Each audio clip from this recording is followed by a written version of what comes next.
Business is a societal institution. And if we're going to address and solve some of these problems, we've got to have business be a part of that. I tell CEOs all the time, look, if you have a sense of purpose, then that will tell you what issues you work on. It's important to learn to listen to your critics, because behind your critics are opportunities for value creation. We're all, especially people in business schools, are in the grip of this old story, this old narrative that we got to focus on making money for shareholders. The shareholder primacy narrative has a hold on us, and we need to give that up. Making money is a means. It's not an end in itself. We need to think through not only a new story about business, but we need a new story about other institutions.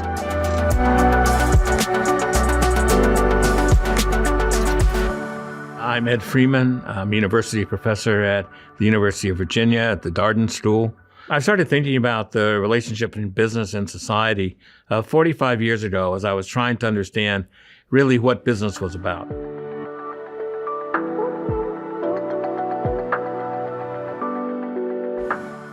Well, I think the research that I've done on stakeholder theory tries to highlight the idea that we desperately need a new story, a new narrative about business.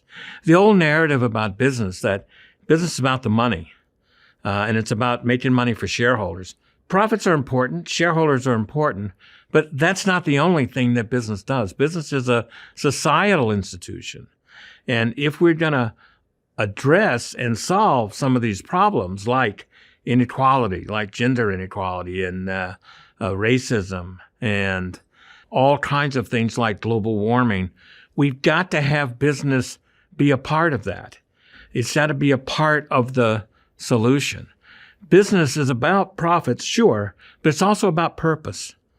And entrepreneurs start businesses because they have a purpose that's really different than just making money. Making money is a means. It's not an end in itself.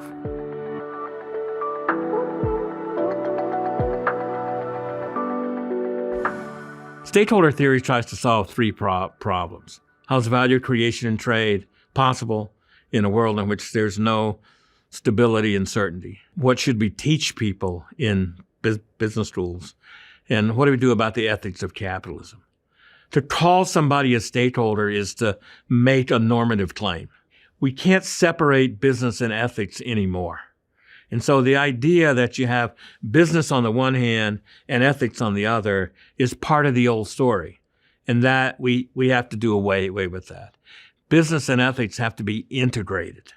And I think we've got to have a better narrative. A narrative that says we've got to put business and ethics together so that it becomes what's called a pleonasm. Two words, you put them together, they're redundant, like true fact, rather than an oxymoron, two words you put together that are a contradiction.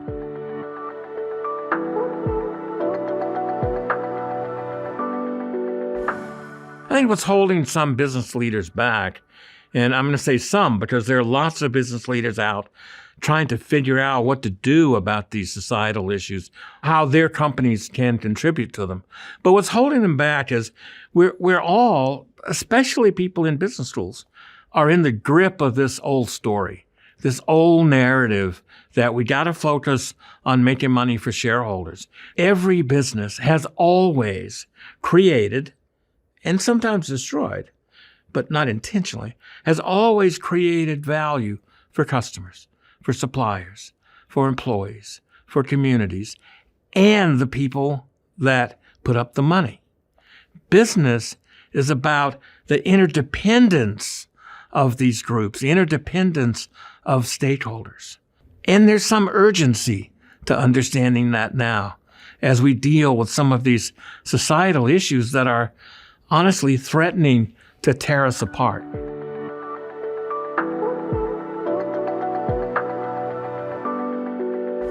I tell CEOs all the time, look, the best way to start is to figure out what your purpose is.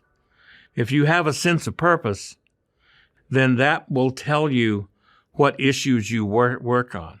You know, it's a little bit like the old story makes a mistake about purpose. It says the purpose of a business is to make money for shareholders. But it doesn't follow that that's the purpose of a business. Entrepreneurs start a business because they're on fire about something. Yes, they have to make money, but again, that's a means, not an end.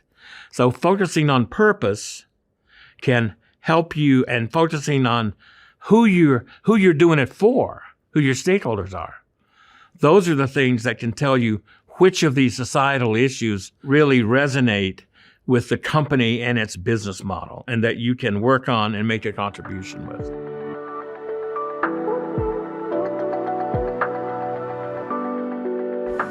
Since the global financial crisis, we've had everything from sort of a renaissance of people thinking about what's the ethics of capitalism? What's the responsibility of companies? How do we deal with global warming? How do we deal with inequality? How do we deal with gender and race discrimination?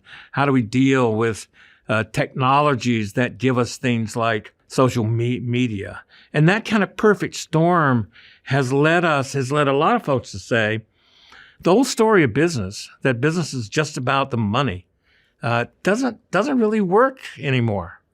If it ever did, it certainly doesn't work today. Nobody's arguing that what we really need to do to address these societal issues is really bear down on shareholder value.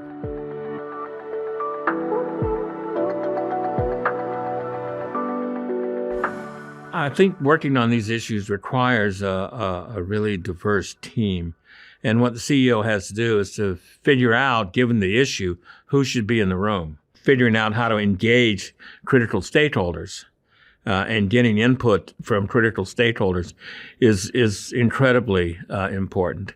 It's important to learn to listen to your critics, because behind your critics are opportunities for value creation. We have this idea that somehow conflict is not good, but conflict in this case is actually good, because it tells you where there's some friction and where you can innovate and create value. I think the other thing that folks need to do is they need to bring people in who have real creative imagination. We're not going to solve these issues with the standard textbook solutions. You're going to have people that can think differently, that can think creatively. And that is not always the sort of standard folks who are in the positions. Think back for a minute to a long time ago, 1962, the Cuban Missile Crisis. One of the ways that John Kennedy solved this was he put together a group called XCOM that really had no standing. But it was people who could figure out how to work together, could rub against each other and figure it out, and think creatively. And they managed to save us from a nuclear disaster for that. I think that same kind of creative tensions has to be there. That's a tricky thing to do in companies that are used to more hierarchical systems.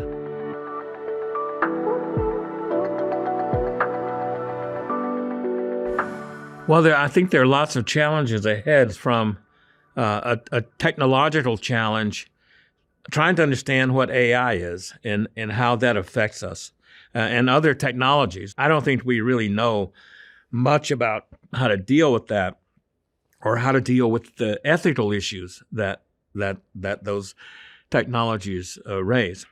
There's also a big issue here about we're going to have to confront business's role in a democratic society. We see fractures in democratic societies all over the world, and businesses can't duck that. If they do try to duck it, I'm afraid the outcome of that is not going to be good. We need to think through not only a new story about business, but we need a new story about other institutions. In the U.S., we need a new story about healthcare, about education, about government.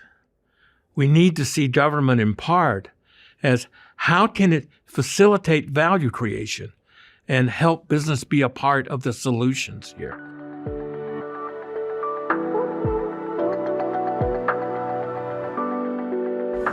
we react to the headlines, and we don't always think through kind of what's behind the headlines.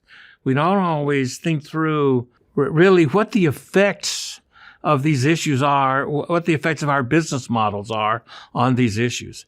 Thinking about stakeholders and thinking about purpose is about business models. It may be about some other stuff, like changing governance rules and all of that, but fundamentally it's about understanding how the business models affect society and how those societal issues affect our business models. And that's the work that has to be done. Not necessarily just trying to find a social media post that makes us look good or avoids us from looking bad.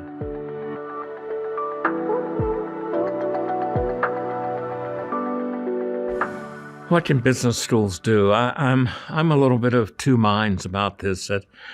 At one level, I see what folks like HBS are doing with BIGS, or what we're doing at Darden with the Institute for Business and Society, and kind of a lot of what's going on in some of the consortia schools. And I think, wow, that's really great.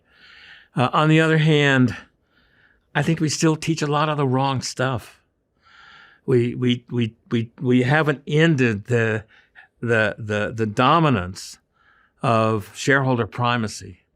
And look, I don't want anybody to think that this weird guy Freeman thinks we shouldn't pay attention to shareholders. I absolutely believe that shareholders are important. But look, stakeholders are interdependent. The interest of shareholders is dependent on how well you deal with customers and suppliers and employees and communities. In fact, I'd venture to say the amount of money you can make is a function of how you deal with those other stakeholders. And that interdependence is what makes great companies. When you manage that interdependence and you understand how what I do with customers affects what I do with employees, and that affects what I do with communities and suppliers. When you understand that and you can improve that interdependence rather than just making kind of mindless trade-offs between them, then you're on the road to building a great company. And that's what CEOs need to do, and that's what we need to teach our students. I don't know that business schools have much time, quite honestly. The problem business school professors are trying to solve is, how do I get my research published in an A-star journal? And that's not a very interesting problem, quite honestly. It doesn't do much to help make the world a better place. I think business school professors need to fall in love with business. You know, I absolutely love seeing how business works. I want to criticize where it doesn't, and we shouldn't give people a pass. But we also need to think about how business can be part of the solution and how we can help with that. So for that, I guess I'm pretty optimistic that we'll figure that out, that we are figuring it out.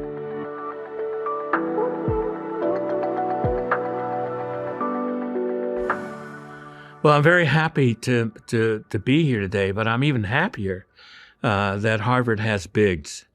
Because honestly, when top schools like Harvard do things, it really reverberates in the rest of the world.